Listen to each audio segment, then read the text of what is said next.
Hello there, welcome back to my channel. Today I'm going to be doing something a little bit different. I'll be doing some fan art. I've done fan art before, but not for my channel. I've done it on Instagram, done some Star Wars, some Studio Ghibli, and some, God, what else? Prehistoric Planet. I guess you can call that fan art.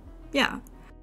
Today I'm doing some fan art for Paleo Pines, which is a game that's coming in September, and I've been following it for a while. So I really hope you enjoy it.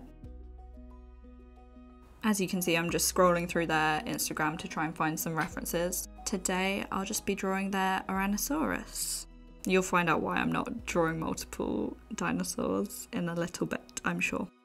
If you were hoping for a pink that's really close to their pink that they've used, unfortunately I do mostly use that as a base colour as it's hard to build up tone.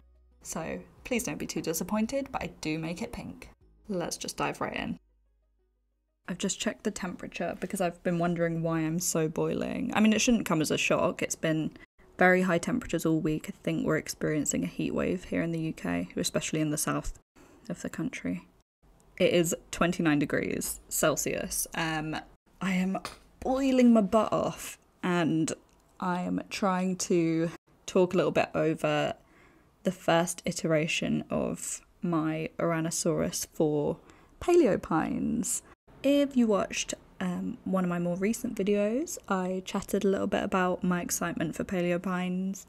Oh my god, my voice is getting really tight. I feel like it hasn't been a long time since I've narrated anything. I don't know. I did have like a talking space, which is like, I guess like therapy, but like the cheap version where it's just NHS. But yeah, I had a talking space session. I think it's like 1 of 6. And I just had to talk about my feelings for 45 minutes, and I've not done that in a while, so it was really weird. So maybe that's why my voice is a bit tight, because I'm just feeling like I just don't want to say anything else today. I even struggled a bit talking to Jam on the phone at lunchtime. I was just, yeah, I think I was over talking, but here we are now, and I'm talking to you now.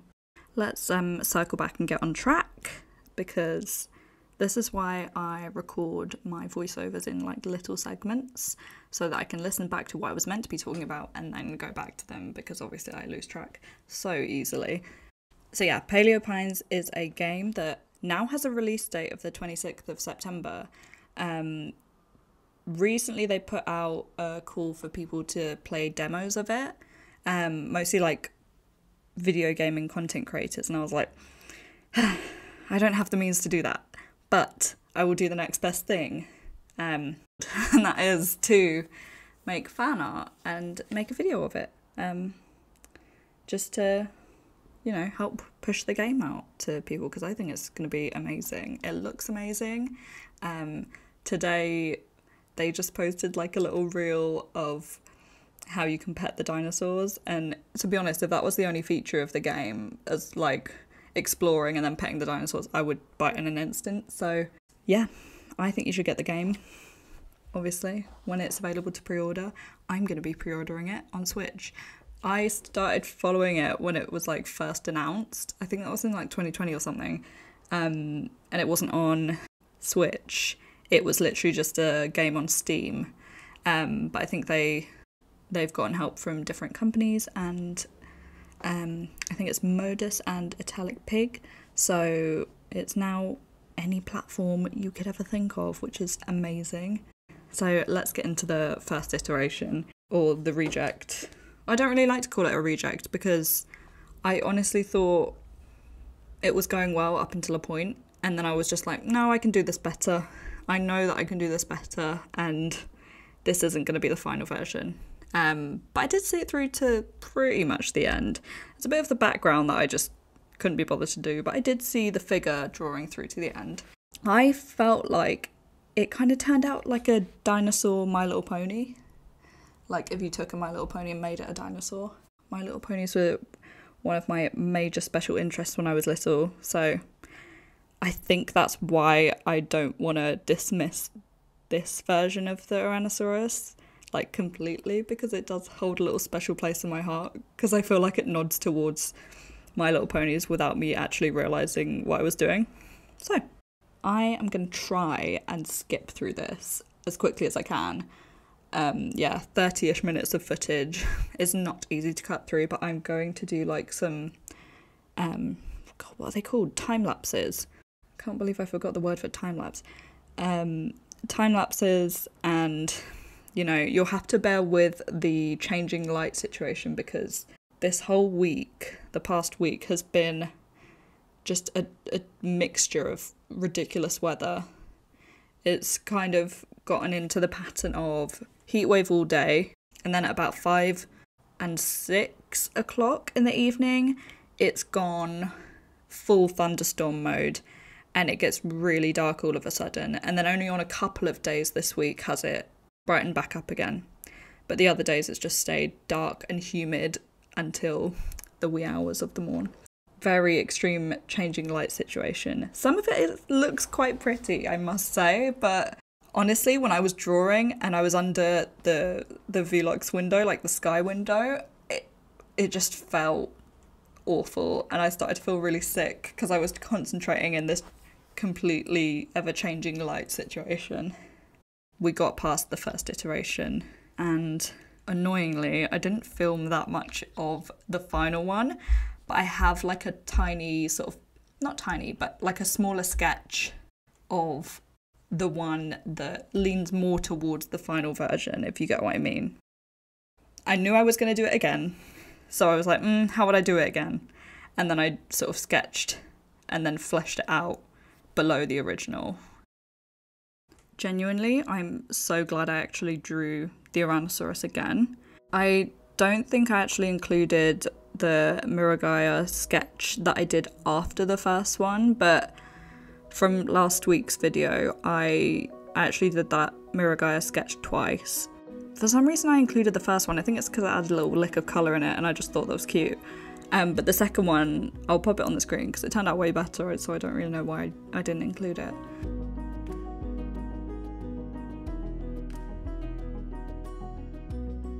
I pinpointed something that I tend to do that I feel like is really bad, like art practice or a bad illustration habit of mine, and I'd really like to work through it, but at least I've sort of identified it.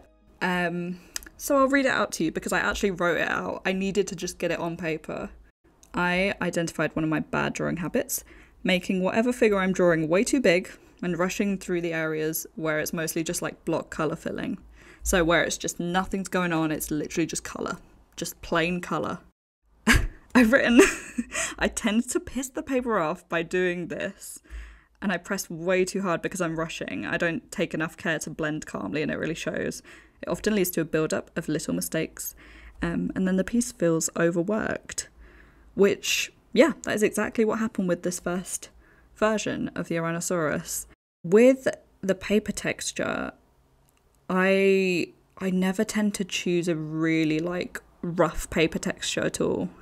This is why I really stick to the Sea White of Bryson books, because they're just so much better for me, and personally just the way that I like to use colour and layer colours. You'll see in a lot of the clips that I film, it almost looks as if I'm just doing nothing to the piece, when in fact I'm sort of blending very delicately in a way that it's, I guess, overriding the texture of the paper. Like, with some drawings, it really depends on your preference. If you want the texture of the paper to come through and the sort of little white marks or the underneath of the paper to show through the drawing, that's completely up to you. But to create a really smooth surface, I sort of just, well, the good practice version of my art practice is that I really gently build it up. That involves like sharpening the pencils frequently, not pressing too hard, and just putting a lot more thought into the order that I'm layering things in. For example, I will tend to just use the cream colour or the really light pink colour as a sort of base layer. This time, I think I used a completely different colour to that. I used the light pink magenta one, because it's obviously the best colour that Faber-Castell have, by far. Sorry, I've got the hiccups now. So I used that colour, and that was going to kind of set the tone for the whole colour of the piece, if that makes sense. So I obviously marked out the drawing, which again, sorry I did not film that. But you know when you're just so in it that you just forget to film, and it's like, no, it's me in the drawing, it's me in the drawing now. And like, I think it helped to not film me doing the face, because I'd already sort of problem solved the face and like reworked it in the first one in a way that I was like, no, I'm gonna redo that and do it in the way that I actually imagined it in my head, and not in that way. I think I was torn between trying to emulate the style of the Paleo Pines version, but then I was just like, no, just do it in the way that you would do it, and then just, you know, this is the whole thing with like fan art or like doing a redraw or a draw it in your style, is like when you don't have like an established way of doing a certain thing in your own work, it then brings up a lot of questions about, oh, should I do it like this, or should I make the eye bigger, or should I, you know, include a white bit in the eye, or like, should I do that after? You know, it gets confusing. I think that's why I ended up doing a few versions, because I obviously was not satisfied with how I was doing it, especially with the way I've done eyes sort of over the past few years with regards to dinosaurs, of course. It's changed quite a lot, and I can never really decide. If I'm doing like a really small figure drawing, I'll end up often just doing a dot because it seems to make the most sense. If I'm doing it slightly bigger, then I'll put a lot more detail into the eye. You know, it's very base level, like textbook kind of ways of tackling near or far away, bigger and smaller. Even though I think the final piece is more successful, I just thought I still made it a bit big. I still made it bigger than maybe I should have.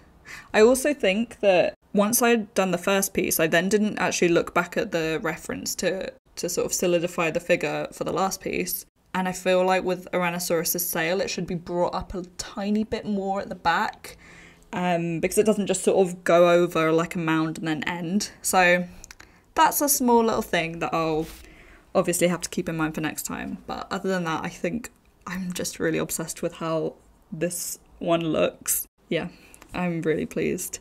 And I hope you like it as well. Just like with the Dinosaurs in Love piece. Well, it's not, I don't know, it doesn't really have a name, but that's, I guess, what I've called it, just to make it easier. I'm not going to bloody call it Untitled, am I? Yeah, with that piece, I loved it because that is the direction that I want my work to go in. And it was very apparent to me that, yes, I am improving in skills and, like, the way that I'm using these pencils. Yeah, I've spent, well, like a lot of people, I've spent a long time being overly critical of my work, but there are some little fleeting moments that are just like, yeah, I'm good at this, I'm all right at this, I can do it. You know, why not celebrate little achievements along the way, along your art journey? Yeah, I felt the same way about, I think it was a redraw I did of Stegotetrabelodon, I think, and then I drew a Platybelodon, I believe. I'm not entirely sure, but yeah, that was a few videos back too, but you know, still from this year. And I hadn't drawn any prehistoric mammals or like full figure pieces in ages, and I was suddenly like showing all these different sides of how my work has improved, and I was just kind of shocked with my own output in a nice way, so that was great. Yeah, so I think the next time I feel crap about my work, I will fondly think of this, because it's not all that bad, really, is it? When I show sort of the last clips, see, I don't even know if it'll be in sync with what I'm saying, but when you see the last clips of me really, really delicately using the blue on the body, and it looks like I'm not doing anything, you know, it's for a purpose. I'm kind of trying to introduce bits of the background in. The blue almost like makes it seem shimmery. It looks different in different light, of course. It's not fake drawing, I can assure you. I am actually doing something to the piece. I just tend to film a lot of stuff where it looks like I'm not doing anything. But then I tend to do a lot of the really high pressure detail work, like the face or like really crucial lines that can make and break the piece off camera. I think even when I was overworking the first piece, as I was doing it, I was like, you are overworking this and you know it. Stop it, stop it, stop it. But I couldn't stop because I was like, I don't want to just abandon it. I want to see it through to the end, even though I am overworking it. And like, I don't know, I can't decide on the line thickness around the edge of the Ouranosaurus, and I can't decide on the eyes, and I keep rubbing out different features and then going over them, and it's looking patchy. I was just like, no, just see it through to the end. You know this isn't the one. She's not the one, unfortunately, but you've got to see it through. Because I do abandon a lot of drawings way too often, and I'm trying to stop doing that, despite the fact that I know it's overworked. I think I can still learn from it, in a way. But again, the likelihood is that if I take a big break drawing, like maybe even a week or 2 weeks, however long, and then I try and throw myself back into it and try and do like a finished piece, I know I'm going to overwork it the first time round.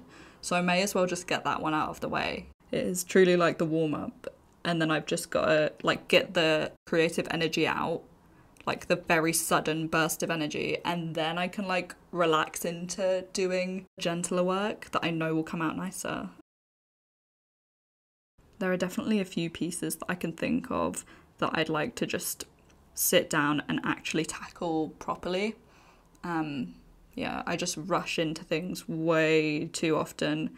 But I feel like that is also because in the back of my mind, I'm like, I've got limited time to do this, so I need to do this right now. But that's not the case. This drawing, well, the final one, it like spanned about 3 days.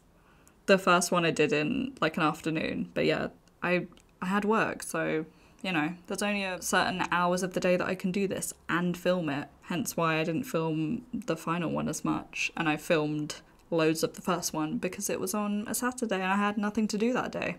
Which was great, by the way. I love having nothing to do because I can just draw. I really hope you enjoyed watching me trial and error my way through this little fan art. I actually planned to do a couple more, hence why I was screenshotting like a few of them, but clearly this one took up all my time, and, you know, if you like this, maybe I'll do a couple more. Thank you for watching. Sorry it was such a speed of light ramble, and I will see you next time. Bye-bye. Oh, also like and subscribe. I always forget to say this, but yeah, better yet, leave a comment. If you're not a commenter, then a like will do, because I'm not always a commenter on YouTube videos either. Yeah, bye-bye. Hi, that wasn't the end of the video completely. I did a few sketches that I want to show you, and also, sorry, I'm semi-naked because I'm a bit boiling. Surprise, surprise. But yeah, I put a saddle on the Ouranosaurus that I based on the concept sketch that I saw. I scrolled down a bit and saw it and I thought it was cute, so enjoy.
Oh my god. Ja. I caught that on camera.